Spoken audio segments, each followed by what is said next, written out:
Gateway Gamers podcast. Hello, welcome to the Gateway Gamers. My name is Bryan. And I'm RP. And how are you today, sir? I'm doing very well, man. How are you? Yeah, I'm doing great. Today was our big day in Philadelphia. If you are in the Philadelphia area, you know it's PAX Unplugged, the 20th anniversary of PAX Unplugged here in Philadelphia. A big board game convention. Huge deal here. If you listened, we went last year as well. We were invited back this year. And I think we did it right this year. Yes. Major success. I believe if you listened to the last episode, I said I would go if I was free. Yep. I was free, but I will absolutely be going again next year. Yeah. I think we had a blast. Yeah, way better last year.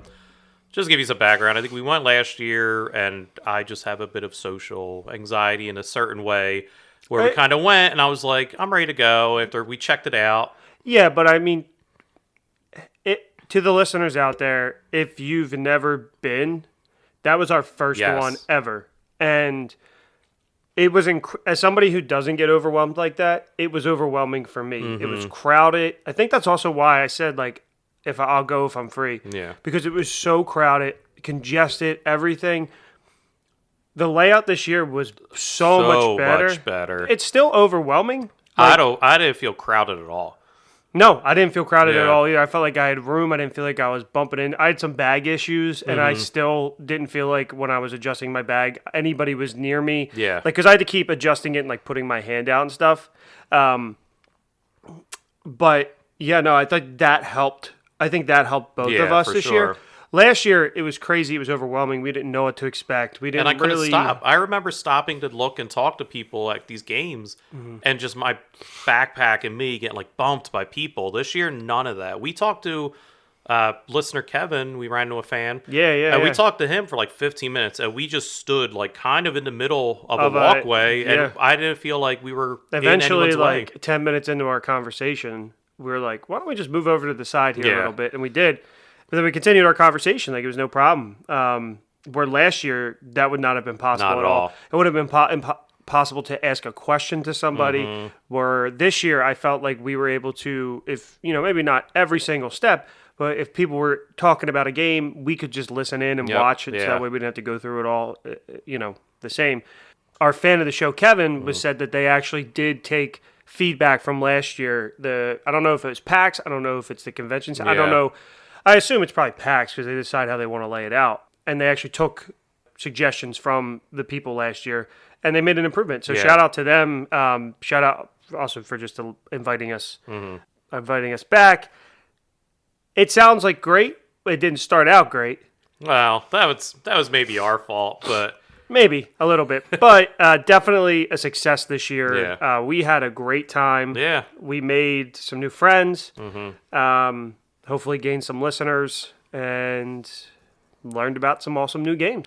Yeah, I think this year was more successful in a lot of ways. Besides a little snafu in the beginning, which was just badge pickup. We just went to the wrong spot, which is just we didn't read the email.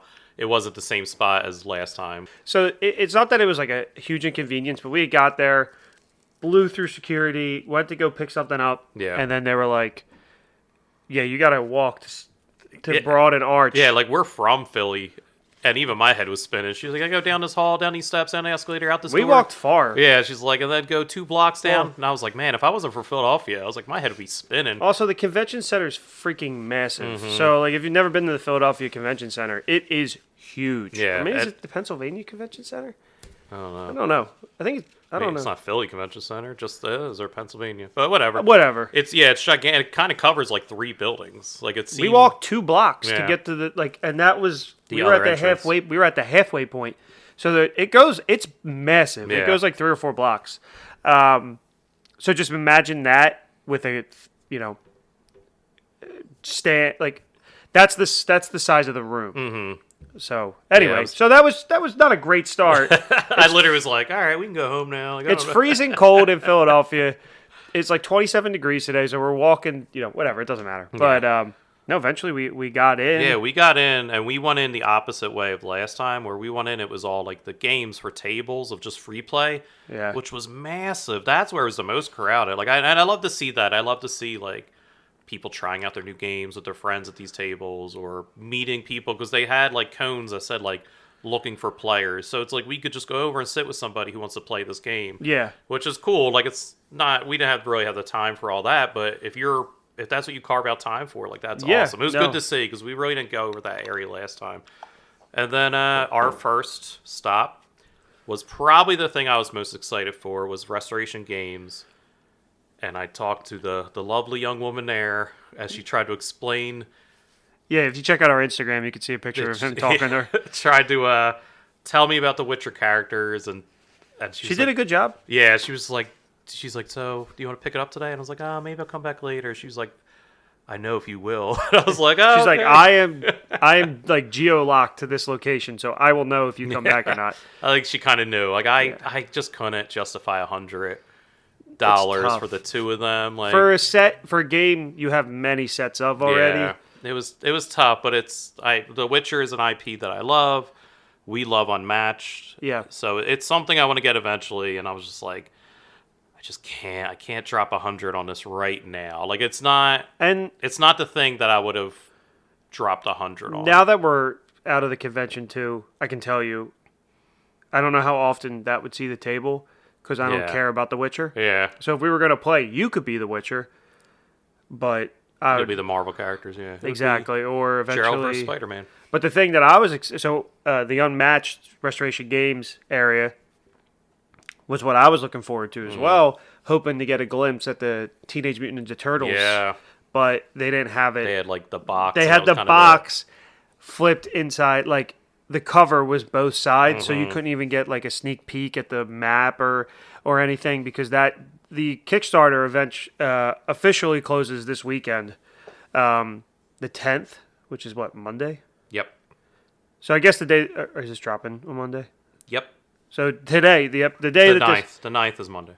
Okay, so it'll drop on Tuesday. So this episode comes out the 9th. So tomorrow it officially ends. So I was really interested in that. I was hoping to get a glimpse of something like that, or they have it on display and have it maybe playable. But I mean, if the Kickstarter's getting ready to close, that means they don't even have. They probably just have like a few prototypes back at their official headquarters. So why would they put that out? Yeah. But they put the box out and. The table presence of the box alone. Yeah. Which, if you see all of Unmatched Games, their boxes are beautiful. Yeah, the artwork is the biggest. Not the biggest draw because game's amazing. That's what interests me. Yeah, it's huge. The other thing at Restoration Games, I think they just announced this weekend, is their upcoming next project, Battle Monsters, which is a re-implementation of like a 90s game that I forget. But they got Which that's what they do. That's their. Yeah, but they got the Godzilla IP for it. And they had two of the figures, and they were massive. Yeah. So I don't know what this game's going to look like. How, big... Oh, that Godzilla is huge. Yeah. You're showing me.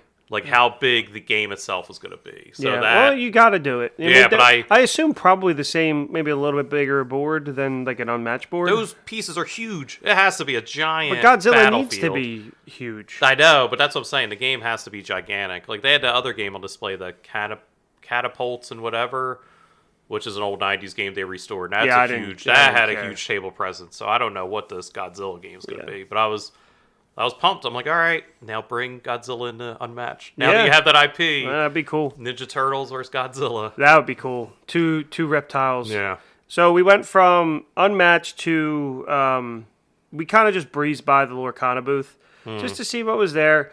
The hype on our side for Lorcana is so down. Yeah. We don't care about Lorcana. I will say, it's hard to say care, but we don't care about Lorcana anymore. We don't. It doesn't get to the table. It seemed like the hype there was kind of dead too, because last year... They had nothing. Yeah, last year they had set up a giant line. This year it was just kind of there. Yeah, there was PAX, not PAX, PAX, like PACKS, like exclusive 60 deal. You got a discount on. It seemed like that was sold out until tomorrow.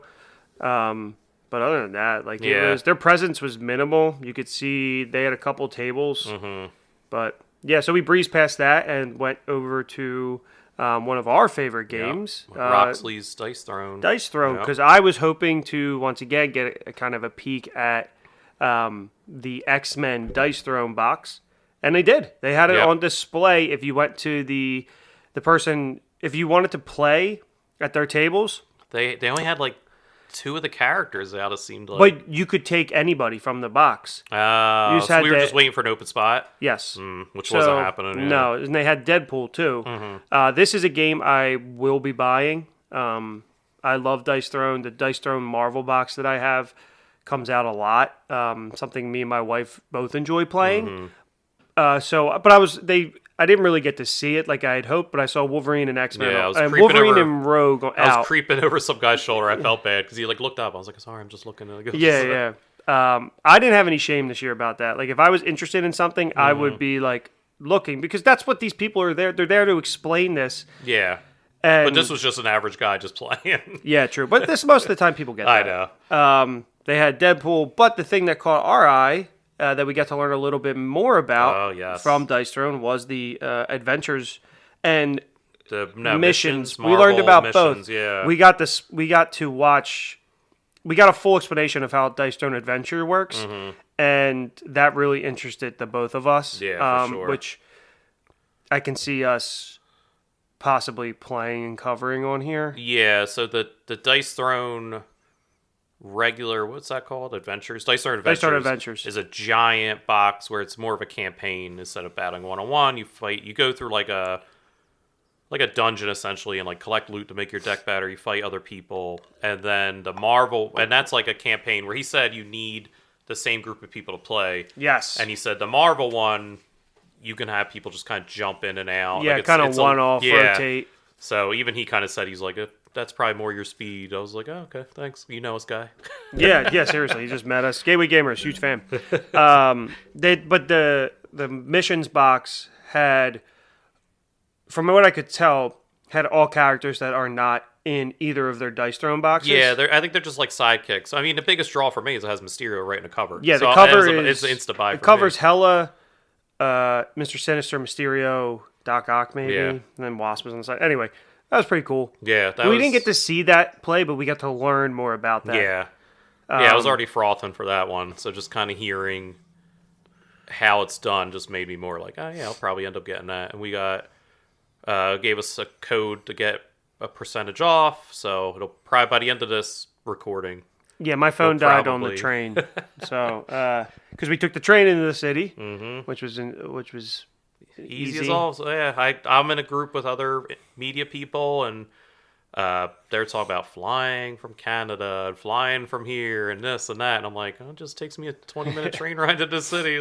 Which we'll have to talk about Canada, which I guess I can bring it up right now. So one of the last people we ran into was the Neon Reigns game, which was a cool concept. The game didn't really appeal to me. It seemed kind of, I don't want to say boring, but not kind of our speed. It was just like, he said 5 to 10 minutes a turn. Yeah. It was mimicking an arcade fighter.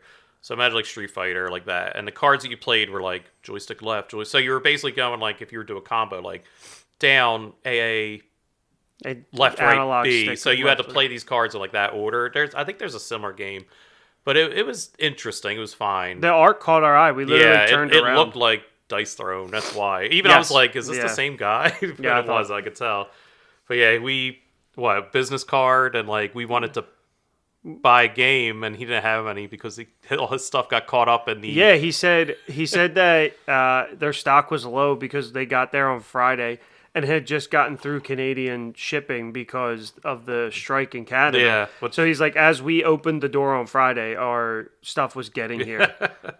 Which you imagine? Cool. What a nightmare! It's like, oh, we were able to get a section of PAX, and then you get there and your pallet's not there, and you're like, what is happening? I know. Brian is joking. They had some, but they had limited. They had like 3 copies, yeah. There was a small stack, which maybe they did well. They did well.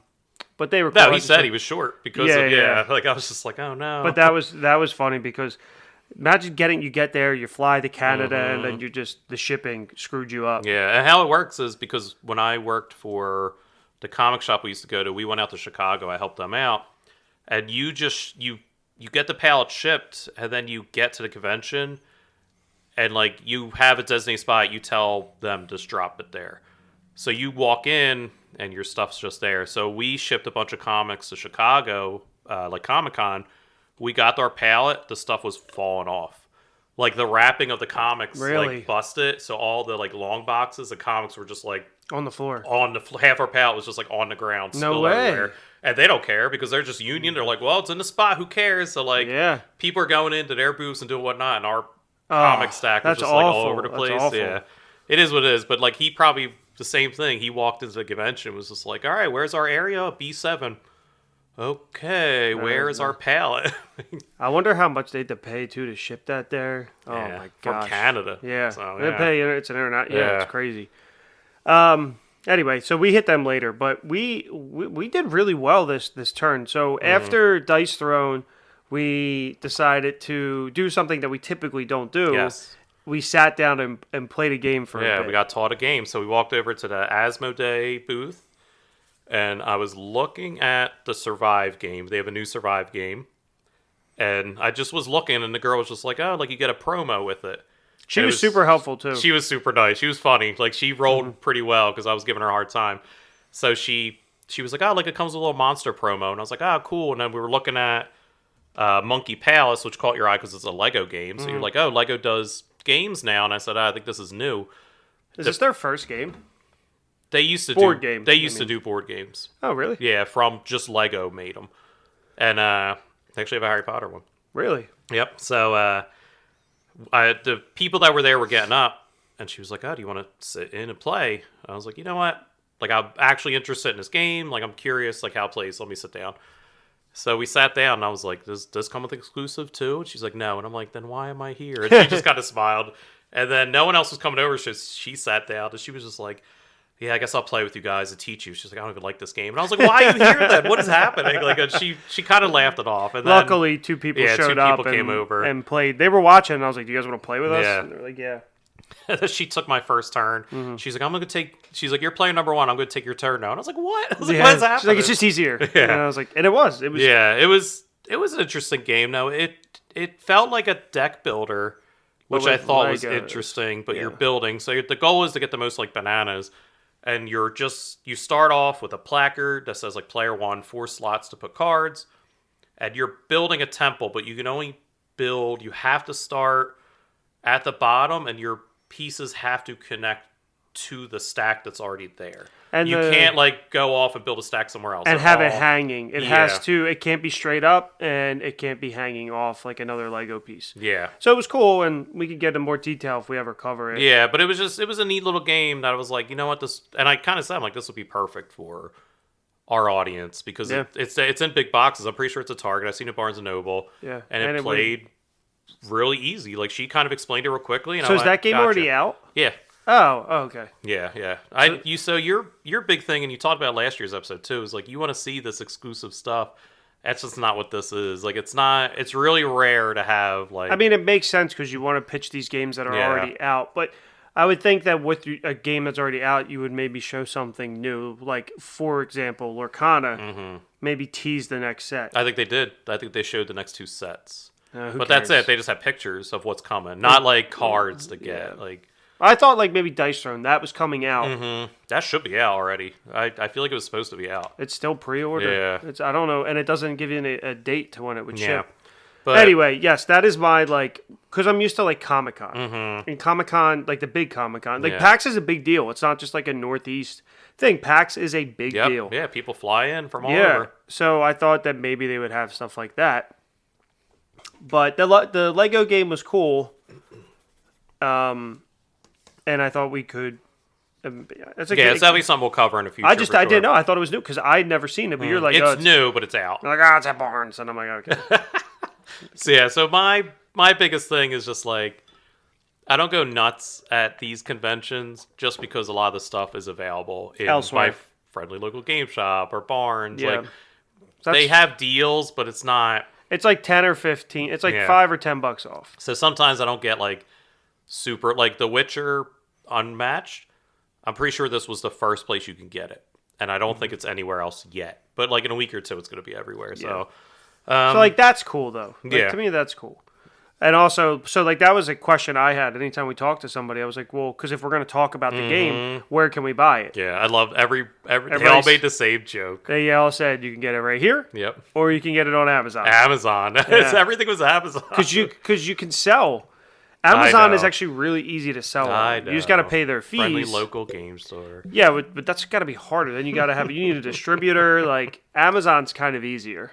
I know, but it was funny because you were like, so where can you purchase this? Clearly, like, so we can promote it. And they were like, oh, right here. Yeah. I was just like, okay. Yeah, because it's not like we have a badge that says Yeah, like media, there's a different color and it's like media. And I thought that would be like I'm not looking to buy your game, but like I want to be able to tell people where to buy your game, and then they would hit us because obviously they're selling. That's what they're there for. They're there to sell. But yeah, most of the people were Amazon or their website or right here. And once again, right here, which was funny. I respect it. Yeah. On our way to look for the one place I wanted to go to, you ran over and went, oh, yeah, only murders in the building or whatever. So there was you beeline to it too. I was like, oh, good for him. Because I didn't know. So there was what actually caught my eye was the game above it, which was Merry Grinchmas. Yes. And I was like, I couldn't get to the thing, and I'm like, I don't even care. But then I saw Only Murderers, and I was like, oh, a game based off of Only Murders.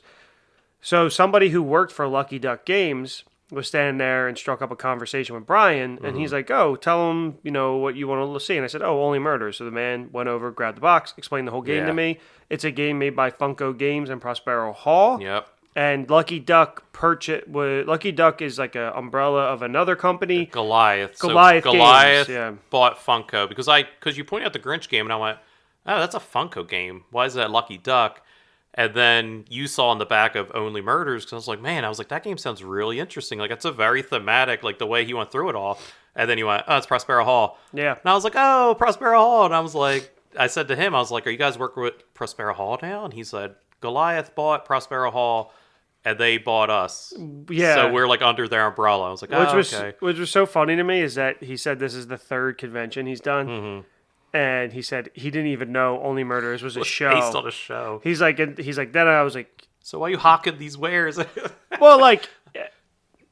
But sometimes they also don't work for the company. So, yeah, they're probably vendors there. Yeah, a lot of people they'll sign up to work with these companies to get like a exhibitor badge, so they get to convention free. They'll work the booth for a couple hours and then they go walk around. So I don't know. I don't think he was like part of Lucky Duck. I mean, he also could. You also don't need to like promote the show because it's technically not like a Lucky Duck made game. They're just redistributing it. True. So like I kind of get it. It seemed the Only Murders for people. I like the show. I think it's gotten less funny as it's going on. But it caught my eye because it's something me and Audra watch, and the game seemed like a revamped version of Clue. It seemed really nice, like neat, like yes, how it was like a co-op, like Clue essentially, where you're going around collecting stuff and open dialogue. Yeah. Like so, it's like a 2-player cooperative Clue, and I was curious. However, I didn't think. I mean, Audra might have been interested in it. I just, again, it probably was cheaper on Amazon to like not buy it there. Yeah. But I don't know. Like I wasn't there to buy stuff. Yeah. Like people come there with loads of cash, and I was there to kind of just learn, talk, some new games, and then see what's out there because, like that's what it's still not your world. Like no, it's like not. I was walking around, I was like, oh, I know that game, I know that company, I know it, and you were just like, who is this? What? Yeah, game when is this? he like, said Lucky, when you said one, you knew Lucky Duck and Goliath Games. You can tell. I mean, for you listeners out there, you can tell who runs the show is Bryan. The whole premise of the show, obviously, but yeah, even the interaction we had at our next booth, like I could tell your head was spinning. Yeah, because I was like talking to this group. We'll get there. Yeah, so it was just out of my realm, but I'm not there. I'm just there to learn. I'm there to take in. I'm there to be a co-host. You're the audience. Yeah, basically, like we are like the two-headed monster where you are like the game side, like you know all that, and I'm the audience side. Like if I'm in a store, this is what I'm looking for. Like there are a lot of booths with super delicate or not delicate, like intricate art that kind of catch my eye. But then I see the layout of the game and I'm like, I'm good. That's already overwhelming. Where you'll go up and you'll be curious to learn a little bit about it, like kind of like our next booth. Yeah. Was it George? Yeah, the next booth we went to was Rabble Games. So Rabble Games and George over Rabble Games has been nice enough to send us games before. I forget the two, like Calm and another one, I forget. But we've communicated a bunch of times, so I was like, all right, I got to stop by, check out his new... He was super nice and super busy, but he still remembered who we were and spent the time to talk with us. So I just... There's a few vendors that we've kind of dealt with. I just wanted to get over and say hi. He was one of them, so I went over and I was like, hey, George, like, it's Bryan. We've been communicating. He's like, oh, hey, how are you? He could have absolutely lied and not knew who we were, but was... I don't know if that's just how friendly George is. Yeah, and then I was like, oh, like, I heard you have a new game. And he's like, yeah, I'm about to show somebody else. He's like, but I can show you guys real quick. Yeah. And I was like, oh, if you want to. He's like, yeah, come on over. So he showed us his new, like, tarot game. And then, like, the people who were, like, supposed to be meeting with him came over. And I completely screwed up their shot because he was taking a video and I went over to look at the box. And I was like, my bad. I could tell he was like, no, it's fine. But I completely messed up the flow of his video. But yeah, so it was nice to run into George. The guy was like, no, go ahead, go ahead. I was like, I'm so sorry. Like, I know what it's like to be on the other end of that. So I was like, oh my God, I'm so sorry. But George was super nice. It's a game I definitely want to try out. His games at Rabble Games are like really like calm. The art's nice. The tarot game was interesting, where you're kind of just flipping the cards, and then after you're done, it had a whole book. That they worked with therapists. Yeah, they worked with therapists. I think a lot of their games, they work with therapists, and they're really like nice, comforting games.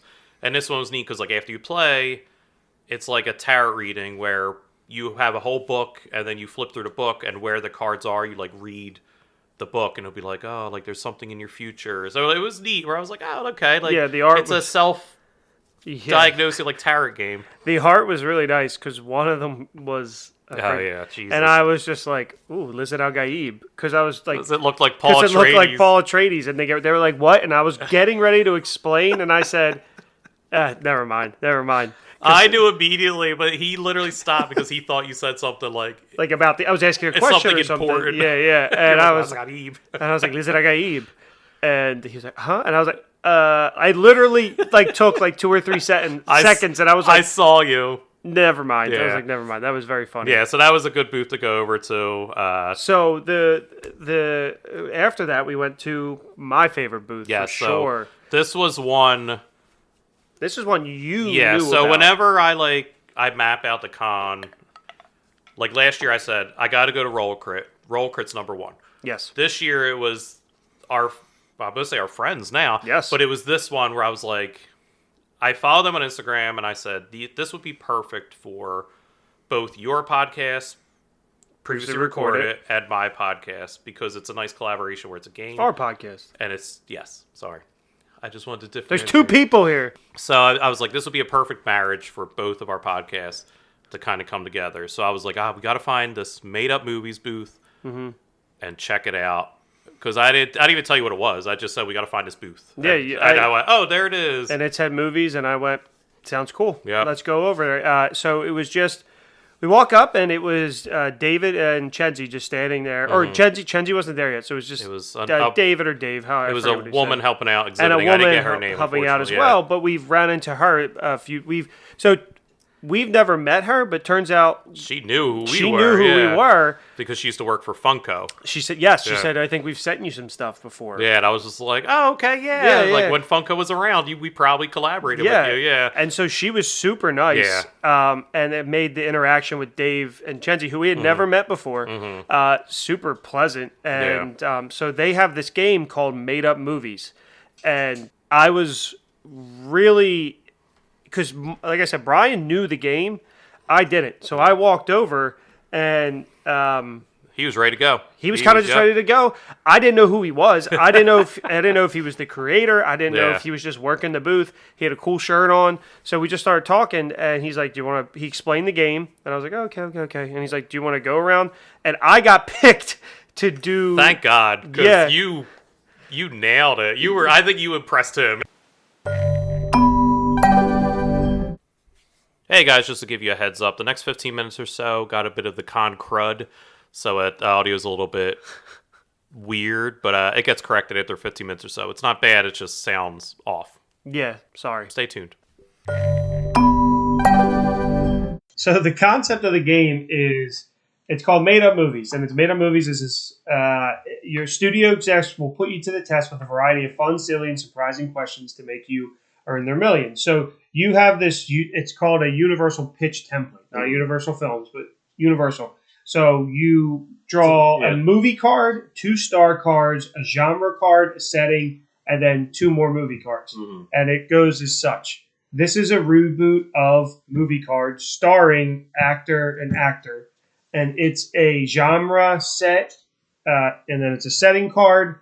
Think another movie meets another movie, and it's called ... You got to come up with the name of the movie. Libs, which was freaking hard. Yeah. So I got Fast and the Furious with Jim Carrey. It's a reboot of the Fast and the Furious starring Jim Carrey and Al Pacino. It's a sci-fi fantasy. I think it was like a heist, sci-fi heist. No, it wasn't a heist. Sci-fi fantasy setting is in a backyard barbecue, which was perfect for the Fast and Furious. And I forget what the 2 movies were. Yeah, I forget.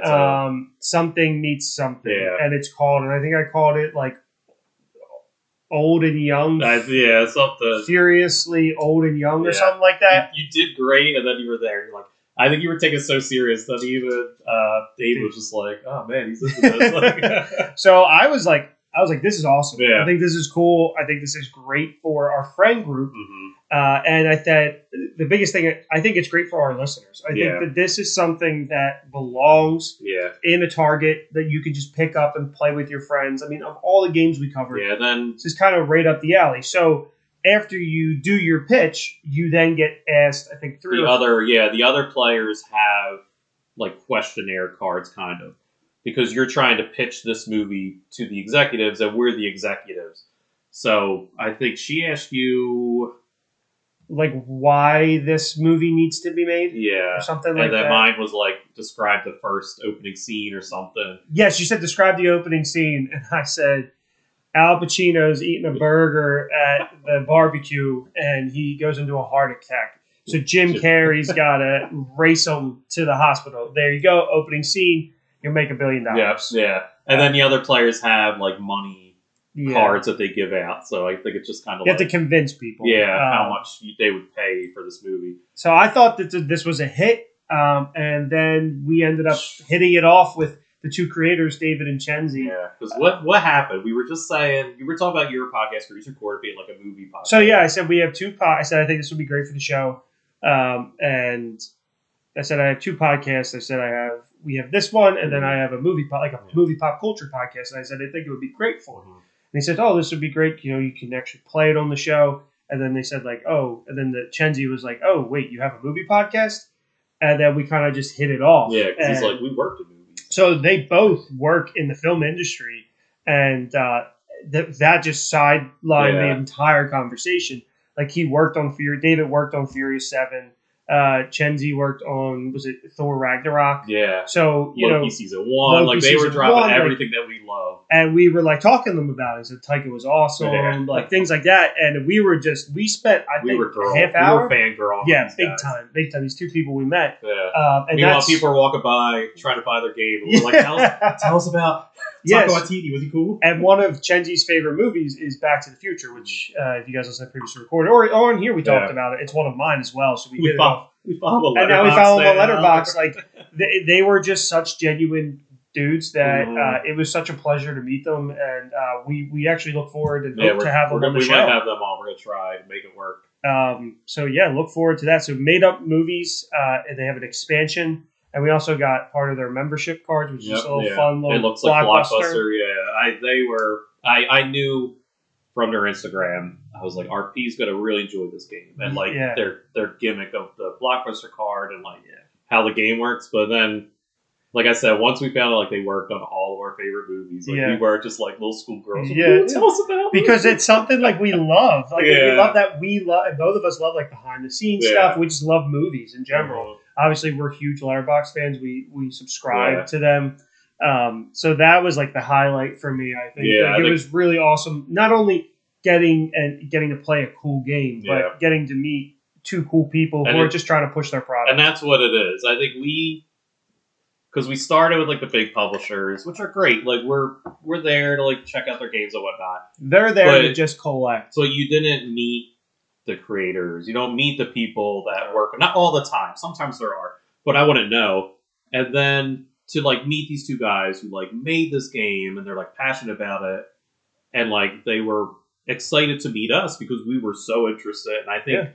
Like I mentioned Letterboxd, he was like, "Oh hell yeah!" Like he was excited to like talk to us about that. Like that's something you get from these smaller publishers that I think you and I thrive more on because after this, the next couple games we're talking about are all smaller, publishers that we had more fun interacting with, more like intimate moments. Nailed it because a lot of these games, some of the people that are listening, I mean, some people might, but you guys won't know unless you find.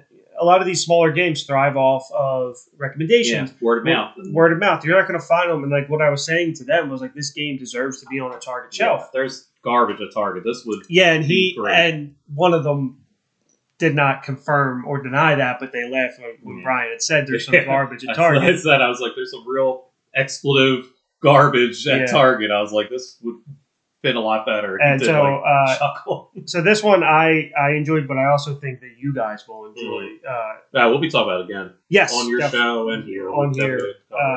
But you're right. Like, and that's what we made connections with a couple more people because they're there to make that sale, but they're also there because they're passionate about their game. It's not just I'm not here to collect short. At the end of the day, they're there to collect a buck. Yeah. But these other ones, they're just having employees who maybe the employees care about the game. Well, the guy didn't even know it was a show. So here he is. Only murders in the building. He's no fault to him, but it's like here he is promoting his game, and he's just like, it's a game. Where these are two guys who are passionate about the film industry. They work in it. Yeah. They love movies. They love Letterboxd. Yeah, we felt it. We beat the next couple people we talked to. Yes, we felt. Because the way the convention floor was set up, you had the big names in the front, and then it was all independent publishers in the back. And this is where we spent most of our time, and I think had the most fun. Yeah. So definitely, if you guys are curious about what we have to say, we're going to cover it later in the show.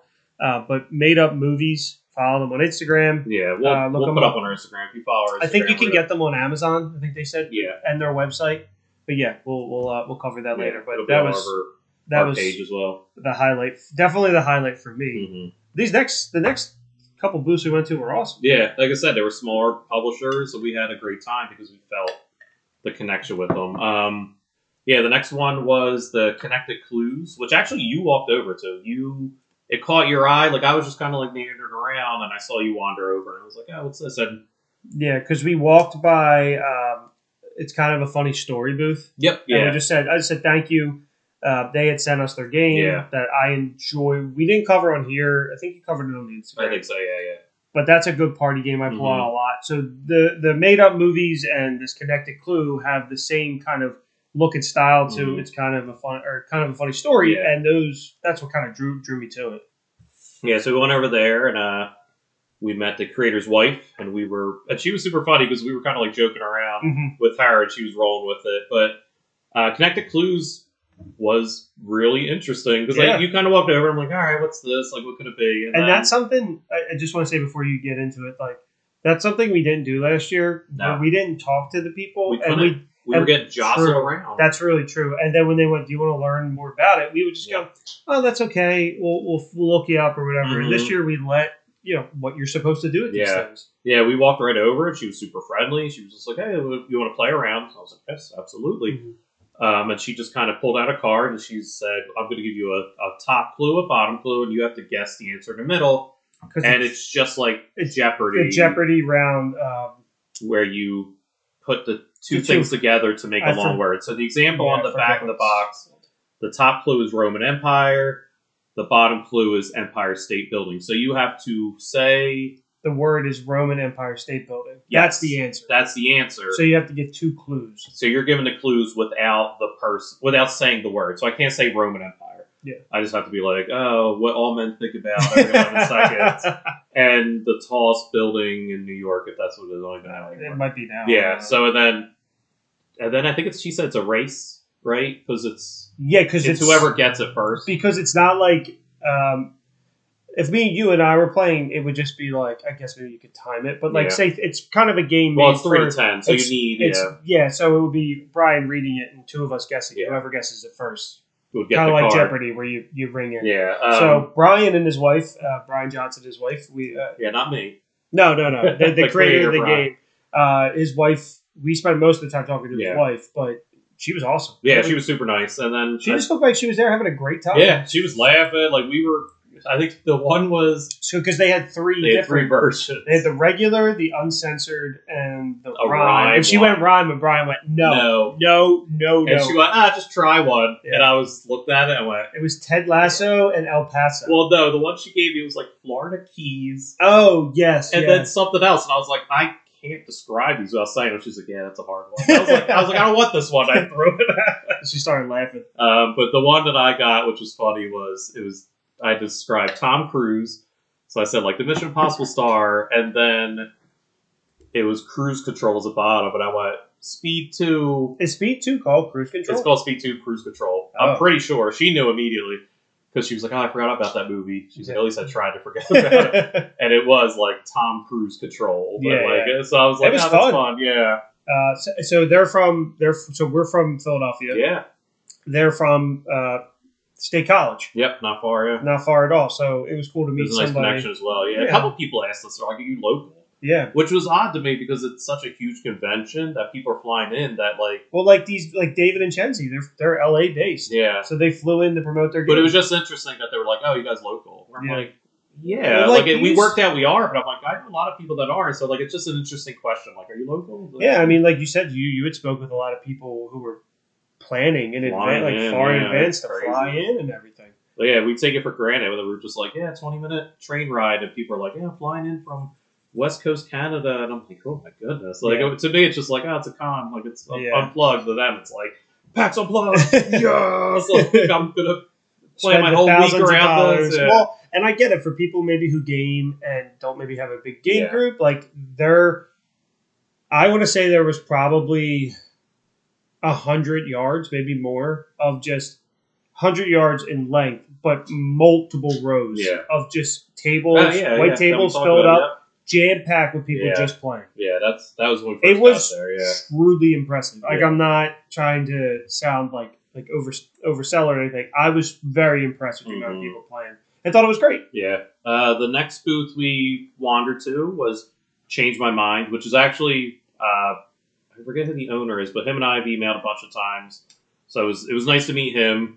And we played around with a random dude that just walked over, which I think made the experience more fun. Yes, it was. And the girl there was awesome too. She was laughing along at like some of the stupid stuff going on. So, Change My Mind, I thought was really interesting. I really had fun at this booth, and I was like, this is it's a simple, clever game. Like those really easy to explain, clever, quick games work really well. So, Change My Mind is just like one person gets a card. And it's just like, how do you rank it? Yeah. So we had a not safe for work, but the one that we can say it. We're playing the game. So what was it? It was don't put that in my butt. Yeah. And then it gave you like A, B, C, D, E, and of things you didn't want in your butt. So it was like cactus, bag of peas, a horse's pee. Penis, a gallon of hot sauce, and then a light bulb. Yes. So since I was the one that, since she said, which one of you is the most open-minded? I said me. So I was the main person. Yeah, you were the person who didn't want things in their butt. Yes. So Brian and our new friend, we didn't even know his name. I don't know his name. Player 3 had to line up the order they thought I would put them in, and then I put them down. And they had to convince me to like reshift because they want to be like they want their order to ours be are locked in. When we put ours face down, they're locked. You can change yours. You put yours down face down. So we didn't know what order you had them in, but we had to rate like at the top was what the best, the easiest thing. Yeah, like the thing that I would prefer to the thing that's like obviously prefer in terms of like you have to rank them. That's the way I would rank them, best to worst. Yeah. And so then they would try and get me to go, and then the next round and like they would flip them, and then we kind of done playing, but then that also flows into the next round. Is like how you had them. So it was really funny. It was fun because I was like, yeah, this would be the worst one, and you're like, I don't know, and I said, RP, it would be the worst one. Change your answer so I would win. Meanwhile, you flipped him over. This other guy matched you perfectly. And I was like, well, that's he got me to change. He got me to change the one he needed. Yeah, and he was like, well, you guys are best friends now. Like, say it. I said, oh, that's your new co-host. Have fun with this guy. And the woman who was working the booth was cackling. Yeah, she was laughing because I took a picture of the card like in front of your face, and you were laughing. She was like, that's a great picture. I was really tempted to buy the game. Yeah, that might be something I buy down the road for sure, because that's another one where it's simple, easy to play. Yeah, and just like a great social, not even just like a game, just a great social activity. Yeah. Because like I didn't even know this guy, but we were having a time of our lives with him because it was just a fun experience. So I like those are the type of games that I really enjoy. Yeah. So that was called Change My Mind, and you can get that on Amazon or their website or their. Yeah. Where can I get this? Here. Yeah. And their business card was awesome because it's one of their like game cards on the back has the QR code and all. So I thought that was funny. Yeah, it was awesome. I was like, oh, this is sweet. Yeah. So the one that they have is a little bit safer, and it's Is It Soup? And then A, B, C, D, E are cereal, milkshake, salsa, chili, and the ocean. And I jokingly said, oh, is there one in there about a hot dog being a sandwich? And she said, yes, there is. That was funny. Yeah, they were awesome. That's a great game. Definitely check it out. And we stopped by, what was the other one that we stopped by? One of the last ones we stopped by. Oh, Flat River Group. Flat River Group, we work with a lot. They send us a lot of games to kind of cover. And Danny over there is awesome. So I had to like go out of my way to find her. And I think she was like leaving to go on lunch. But I was like, "Hey, Danny," I was like, "It's Bryan." She was like, "Oh yeah, okay." And I was like, "I just want to thank you so much for everything you do." I was like, She was like, "Okay," and I could tell she was like pushing a sign out of the way to go to lunch. Yeah. I'm like, "Thanks." Yeah, like, I just want to say thank you. But it was still nice to like. I mean, I see her on the meetings, but it was nice to like have an interaction with her. Yeah, like, for sure. Yeah, so. But I mean, that was the majority of. Like pretty. Those are the big things. Yeah, we just walked around. We were there a long time. Yeah, longer than last time. Well, long for us. There's people that spend all day there that play games. We were just there, vendors. I think we were there for like 3 hours. Yeah. And last year we were there for like an hour. If that, yeah. And if we spent more time at Iron Hill Brewery and Reading Terminal Market than the convention last year. So it was a huge success, and I truly had so much fun. Yeah, we had a much better experience this time, like overall, not just because of our mental state, but it was just laid out so much better. Like I truly think the layout was more coherent to like what it should have been. It had a section for gaming. Supposedly there was an upstairs that had even more tables, and then the vendors could vend. They could talk to people. They could show what they were showing. Like it just felt better. When last year we spent a lot of time in the indie section too, but we didn't talk to them. This year we got to talk to a lot of people and make those connections. And I mean, this is what the community's all about: is having fun, talking about these things that you love. And I think this was a really big success for us. And the next year, I'm looking forward to next year. We'll be there for 6 hours. Yeah, I hope Dave and Chezzy are there. With an expansion or with another expansion or another version of the game, because they were awesome. Connected clues, all that fun stuff. Roller Crit. Oh yeah, Roller Crit. Roller Crit was awesome. So once again, I walked over to Roller Crit, knowing they didn't have anything new, but like they always have awesome shirts and lanyards. We're huge Heroes of Arcadia fans, so I was like, oh, like they had all the characters from their latest Kickstarter, so I went over there.